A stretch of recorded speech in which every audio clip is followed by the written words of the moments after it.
Setelah mengalahkan monster itu, Suho berkata, "Aku khawatir saat melawan monster ini, karena dia mempunyai label nama berwarna merah. Tapi dia bukanlah makhluk yang tidak terkalahkan."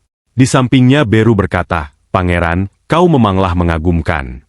Aku sama sekali tidak meragukan kemenangan Anda untuk sesaat."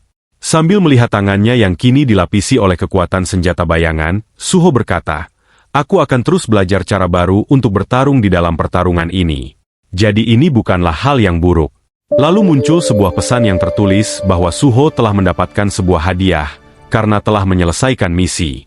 Dan pesan selanjutnya tertulis bahwa Suho mendapat hadiah berupa batu rune, tebasan badai. Dan Suho telah mempelajari skill yang bernama tebasan badai. Skill itu akan memerlukan mana sebanyak 50%. Dan dengan kekuatan angin menderu yang tertanam pada pedang itu, Suho akan bisa menyerang musuh secara bersamaan. Setelah mendapatkan skill itu, Suho bergumam, "Ini adalah sebuah skill yang sangat aku inginkan. Dan aku mempunyai insting tentang bagaimana caranya menggunakan skill ini." Kemudian Suho mengalihkan pandangannya ke pedang yang sebelumnya telah merasuki Yongjun di saat itu. Suho berencana untuk mencoba senjata itu dengan memakai skill yang baru saja ia peroleh. Tapi pedang itu malah berkata, "Betapa memalukan. Siapa yang berpikir kalau aku akan mengalami kekalahan di tangan keturunan Sang Raja Bayangan? Akan tetapi ini belum berakhir. Kerakusan terdalam dari manusia yang tidak ada puasnya akan bisa mengalahkannya. Saat kau memegangku, maka di saat yang bersamaan kerakusanmu akan menelanmu sepenuhnya." Tapi pedang itu sangat terkejut ketika ia menyadari kalau Suho sama sekali tidak mendapatkan reaksi apapun setelah ia memegang pedang itu. Dan muncul sebuah pesan tertulis bahwa Suho telah mendapatkan sebuah item pedang yang bernama Taring Rakan. Suho mengatakan bahwa pedang itu terlihat lebih bagus daripada sebuah pedang goblin. Terlihat Suho hanya tersenyum saat mendengar pedang Rakan mengatakan, "Ternyata ada seorang manusia yang bahkan tidak bisa didominasi olehku yang mewarisi kekuatan Sang Raja Taring." Lalu Suho mencari tahu skill apa yang ada di dalam pedang itu. Di sana tertulis bahwa perapal mantra hebat Kandiaru telah memberkahi Anda dengan mantra spesial. Di bawah kendali Kandiaru, Suho akan memiliki hal istimewa berupa tubuh yang sehat dan kuat. Efek permanen berupa umur panjang. Semua penyakit, racun dan status efek akan disembuhkan. Dan saat tidur akan meningkatkan kemampuan regenerasi. Begitu besar rasa penasaran Suho tentang kekuatan pedang itu. Bagaimana jika ia menggabungkan dengan skill tebasan badai, ia pun berencana untuk mencobanya. Dan ternyata benar. Hanya dengan satu kali tebasan saja Suho, mampu memberikan sebuah kehancuran yang sangat hebat sampai membuat bebatuan besar yang ada di dalam dungeon itu hancur berantakan. Melihat bagaimana kekuatan pedang itu, Suho berkata, terlihat agak bermasalah. Karena hanya sekali serangan saja menyerap banyak mana. Tapi aku sangat suka dengan kekuatan penghancurnya. Di sampingnya Beru berkata, "Wahai pangeran, entah kenapa responmu mengenai ekstrasi bayangan itu terlalu rendah jika dibandingkan saat kau pertama kali mendapatkannya. Padahal kekuatan bayangan adalah sebuah kemampuan yang ratusan bahkan ribuan kali lebih hebat daripada skill pedang itu." Di sisi yang lain, Talim telah terbangun dari pingsannya. Dan ia secara perlahan mencoba untuk membuka kedua matanya. Melihat hal itu, Suho langsung menyembunyikan pedang itu di balik badannya, agar Talim tidak mengetahuinya. Namun belum sadar sepenuhnya akan hal yang terjadi, tiba-tiba Talim langsung berteriak ketakutan saat melihat Yongjun telah tergeletak di sampingnya. Suho mengatakan ceritanya panjang. "Aku akan menceritakan kejadiannya sambil kita berjalan keluar dungeon." Akhirnya mereka pun telah berhasil melewati portal dungeon. Dan di sana ada begitu banyak para penambang yang bersuka cita setelah terbebas dari serangan para monster. Kemudian Suho mengatakan kepada Talim kalau ia akan kembali masuk ke dalam dungeon, dan memeriksa apakah ada orang lain yang selamat di dalam dungeon. Dengan santainya Suho langsung berjalan memasuki dungeon itu. Sebenarnya tujuan Suho adalah untuk meningkatkan skillnya dan juga berburu para monster agar levelnya cepat naik. Setelah Suho pergi, Talim bergumam, seorang rank E dengan skill pemanggilan. Seharusnya hal itu bisa membuatnya menjadi seorang hunter rank papan atas. Aku masih penasaran seberapa kuat sebenarnya Suho. Tapi hal itu sama sekali tidak penting untuk sekarang. Karena yang lebih penting adalah bahwa Suho telah menyelamatkan semua orang. Dan di dalam dungeon, Suho pun langsung berburu para monster agar level dan kekuatannya meningkat.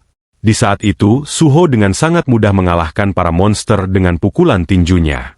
Beru berkata, di dalam sana masih ada begitu banyak sihir tipe serigala. Itu semua adalah XP. Jadi kau tidak bisa membuang sia-sia kesempatan ini. Lalu Suho bertanya kepada pedang itu, ngomong-ngomong mengapa seranganmu menurun secara tiba-tiba? Dan dengan sombongnya pedang Rakan berkata, apakah aku terlihat akan mau bekerja sama dengan darah daging keturunan Sang Raja Bayangan? Lalu sebuah pesan kembali muncul dan tertulis bahwa pedang itu telah dibuat dari taring Rakan, Sang Raja Binatang Buas. Jiwa Rakan tertinggal di dalam pedang. Dan mereka yang memiliki status rendah akan diambil alih jika memegangnya. Pedang itu memiliki sebuah efek yang disebut sebagai menindas orang yang lemah dengan mengirimkan rasa takut selama 1 menit, dan juga pedang itu bisa memberikan efek luka kritis ganda sebanyak 15%. Akan tetapi menggunakan skill pedang Rakan akan menyerap mana sebanyak 50%.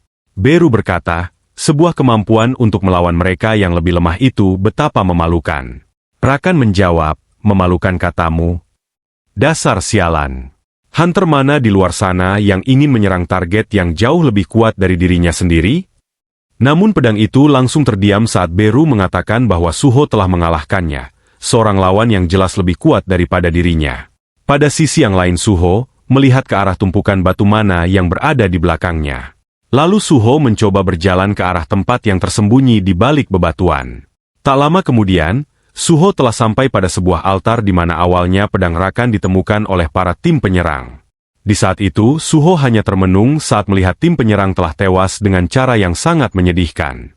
Jasad mereka tergeletak di mana-mana yang berarti kalau mereka telah berusaha melawan pedang itu, walau pada akhirnya mereka tewas dengan cara yang sia-sia. Dengan sombongnya Rakan berkata, aku hanya membunuh mereka semua yang mencoba mengganggu tempat ini. Itu adalah misiku untuk menjaga tempat perlindungan Sang Raja Taring. Akan tetapi pedang itu dibuat heran saat Suho yang menggenggamnya. Lalu Suho menancapkan pedang itu ke lantai altar sambil berkata, berisik sekali kau, diamlah sebentar. Dan tiba-tiba sebuah pesan telah muncul di sana yang tertulis, bahwa Suho bisa menggunakan kekuatan ekstrasi bayangan ke jasad-jasad itu. Suho bertanya kepada Beru, apakah kekuatan ekstrasi bayangan juga bisa digunakan kepada manusia? Beru pun berkata, mayat apapun, tidak peduli apapun, bisa menjadi pasukan Anda. Namun Beru dibuat heran saat melihat Suho yang membawa kedua mayat untuk dibawa keluar dari dalam dungeon itu. Beru bertanya apakah Suho tidak ingin menggunakan kekuatan ekstraksi bayangan. Suho berkata, tidak. Membuat mereka bertarung setelah kematian hanya akan membuat mereka menderita. Mendengar jawaban Suho, Beru dibuat kagum, karena Suho tidak ingin memanfaatkan seorang manusia untuk menjadi pasukannya. Kemudian Suho berkata, Beru, bukankah kau telah mengatakan kalau ini adalah sebuah perlindungan dari Sang Raja? Ayahku adalah salah satunya, tapi ada juga raja yang dia bunuh. Jadi sebenarnya mereka itu apa? Apakah hal ini ada hubungannya dengan Itarim? Beru pun berkata, saat ini kau bisa berpikir jika Itarim sebagai raja musuh sekarang. Dan Sang Raja Bayangan dan para raja yang lainnya adalah sebagai musuh sebelumnya, termasuk Anda rajaku dengan total 9 raja. Ayah Musung Jinwo yang hebat adalah Sang Raja Kematian, atau bisa disebut sebagai Sang Raja Bayangan. Lalu ada juga Raja Binatang Buas yang disebut sebagai Sang Raja Taring. Lalu ada Ratu Serangga yang lebih dikenal sebagai Sang Raja Wabah. Lalu ada Raja Humanoid Mengerikan atau yang disebut sebagai Sang Raja Tubuh Besi. Lalu ada Raja Setan atau yang bisa juga disebut sebagai Raja di Awal. Lalu ada Sang Raja Rakyat Salju yang disebut Raja Es. Lalu ada Raja Hantu Iblis yang disebut Raja Transfigurasi. Dan yang terakhir adalah Sang Raja Naga Penghancur disebut sebagai Raja Kehancuran. Meskipun 9 raja mempunyai kekuatan yang melebihi akal sehat, namun di saat ke-8 raja lain menyerang bumi, mereka semua dihancurkan oleh Sang Raja Bayangan. Di sisi yang lain, Rakan membenarkan perkataan Beru. Benar, Raja Bayangan adalah seorang musuh yang telah membunuh Sang Raja Taring. Jika saja kekuatanku tidak hilang, aku mungkin sudah menghancurkanmu dan melemparkanmu ke kumpulan serigala, keturunan dari Sang Raja Bayangan. Suho berkata, bukannya aku tidak mengerti perasaanmu. Tetapi ayahku melawan para raja yang lain untuk melindungi bumi ini. Dan kau juga pada dasarnya ingin melindungi tempat ini dari tangan penjajah. Apakah kau berpikir kalau kedua belah pihak telah bersikap hanya untuk melindungi apa yang penting bagi mereka? Akan tetapi ada sesuatu yang menggangguku, yaitu karena kau selalu menyerangku hanya karena aku adalah keturunan dari Sang Raja Bayangan. Jika melindungi tempat ini adalah tugasmu, bukankah itu hal yang bodoh jika bermusuhan dengan ayahku yang telah mengalahkan Sang Raja Taring? Aku ingin melihat ibu dan ayahku yang saat ini tidak bisa ketemui karena serangan luar angkasa. Selama aku bisa meraih tujuanku, aku akan terus mencari kekuatan apa saja. Tidak peduli meskipun kekuatan itu dimiliki oleh orang lain. Jika Itarim telah memulai serangan, maka tempat ini tidak akan mampu bertahan dari kekacauan yang ditimbulkan oleh pasukan mereka. Jika kau membantuku, maka aku akan membantumu untuk melindungi tempat ini. Rakan hanya terdiam dan mencoba berpikir, apakah ia harus bekerja sama dengan keturunan Sang Raja Bayangan, seseorang yang telah membunuh rajanya.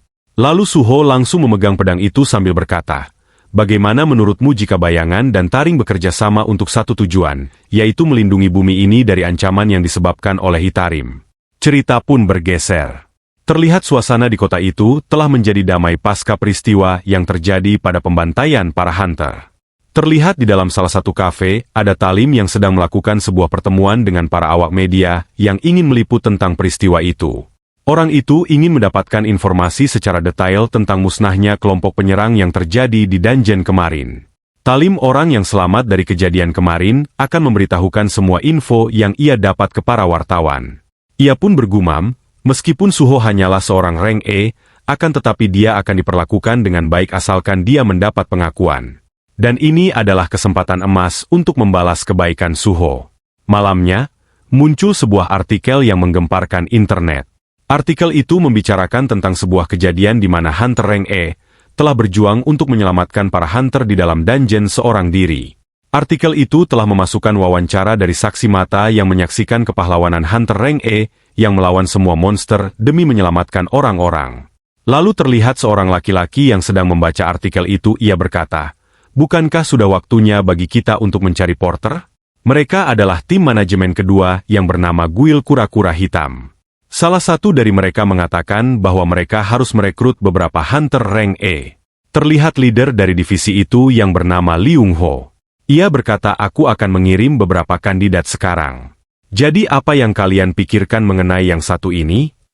Terlihat salah satu petugas menganalisa seorang kandidat yang telah dikirimkan oleh Yung Ho. Ia membaca satu persatu artikel itu untuk mencari tahu siapa sebenarnya orang itu. Mereka pun dibuat terkaget-kaget saat mengetahui bahwa sang hero hanyalah seorang hunter rank E. Lalu Yung Ho berkata, jika guild besar seperti kita berhasil merekrut orang ini, bukankah itu akan menjadi sebuah judul berita yang gila? Dunia akan heboh saat melihat sebuah judul fantastis bombastis spektakuler yang bertuliskan seorang hero yang berasal dari rank E telah menyelamatkan umat manusia. Jadi aku tidak akan membuang kesempatan ini, dan kita harus memanggil dia secepatnya.